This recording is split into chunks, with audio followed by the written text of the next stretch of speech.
Hello there. This is my last video, and it's for my last session.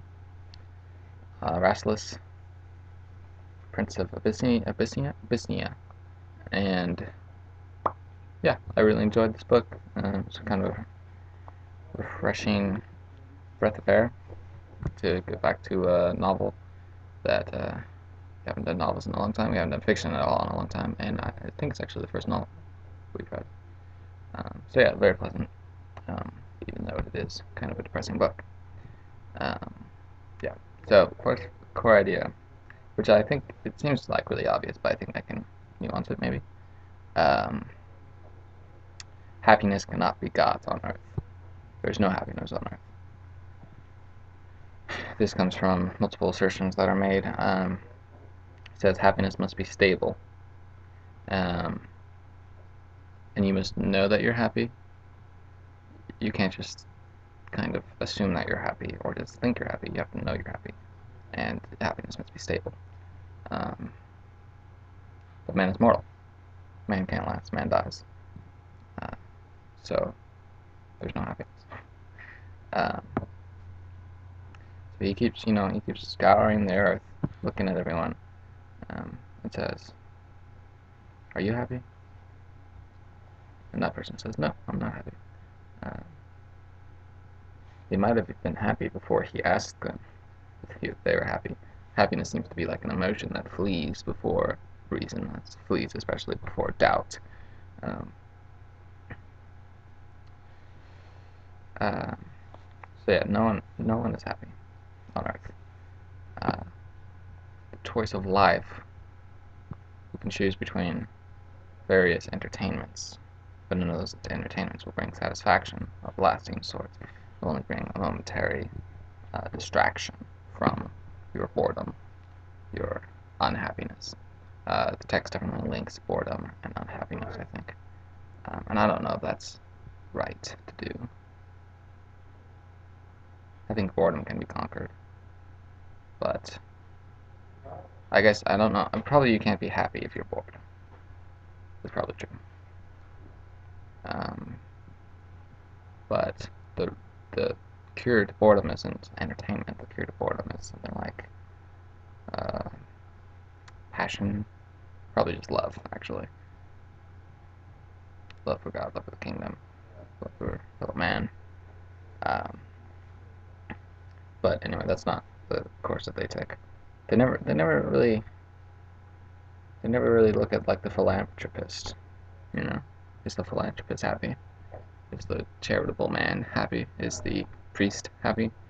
Is the pastor happy? They don't really address those, I don't think, which is interesting because it seems like that would be a conclusion pretty quickly if you say money, fame, glory doesn't satisfy. What does satisfy? Helping people. I mean, that might be hollow too, but it seems like where they want to investigate, and I don't think they do, which is interesting, because he doesn't really talk about religion at all. Yet I think we have to say that the path to happiness lies down that path. If happiness really has to be stable, like really stable, then death must be conquered. And how can death be conquered except through religion, a true religion? So I think the book does a good job of showing the futility of looking for happiness on Earth. And I think it also shows that it provides a good critique of all the epistemology and early modern philosophy that we've been reading this semester, because what's the point? What is the point? Well, this doubt. What is the point of this quest for knowledge? What is the point of all these books if being educated and being smart does not make you happy? In fact, it makes you more miserable, as Ecclesiastes says. And I definitely think Imlac would agree. Knowledge does not satisfy. Knowledge might be worthwhile, maybe, but I don't know how it could be worthwhile if it doesn't make you happy. So Hume, Descartes, even Pascal, why are you doing these ginormous thought projects? What are you trying to accomplish? What are you trying to accomplish? You will not be happy. Why don't you think about something that matters? Securing your own happiness and being able to articulate to other people how they can be happy. He approaches the Stoic philosopher, and that doesn't work. But I wonder, that seemed a little bit like it wasn't treated quite fairly, because he's given like the grief of a dying daughter, and that the heart could potentially overpower the head for a moment. So happiness, I don't know, it could be like momentarily unstable, but like on a long-term unstable, he didn't remain to find out. So I don't know if he gave that a fair treatment. But did show that that philosopher at least was not sticking with his philosophy wholeheartedly. Yeah. So anyway, I don't know. It's coming out of Ecclesiastes. Reading Rasselas makes me think. I don't know if all the epistemologists' projects were justified, or if they ought not to have gone down that road.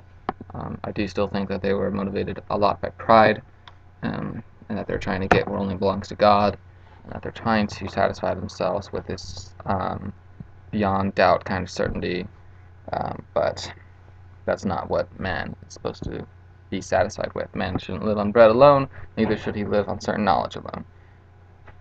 He should trust the words of God.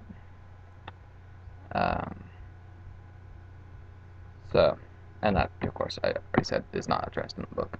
And I think rightly, it's not meant to be a Christian book. I don't even know if the author is Christian.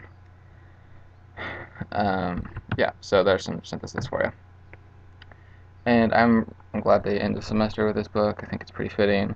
I'm surprised that this kind of book was written as early as the 1700s. Yeah. And let me think.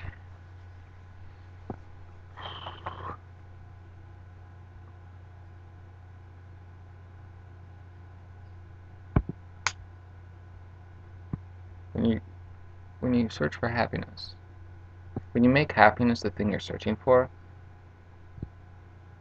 that's what Aristotle would suggest.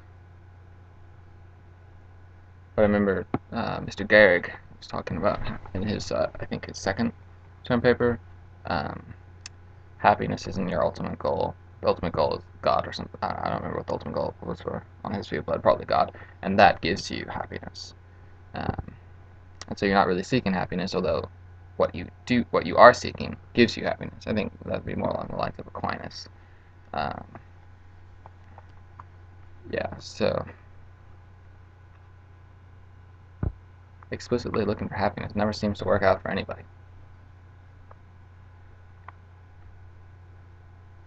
Happiness is just like this slippery thing. And maybe not worrying about happiness is part of the secret to being happy.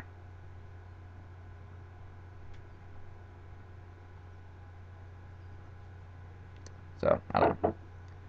But, yep, that's my last video.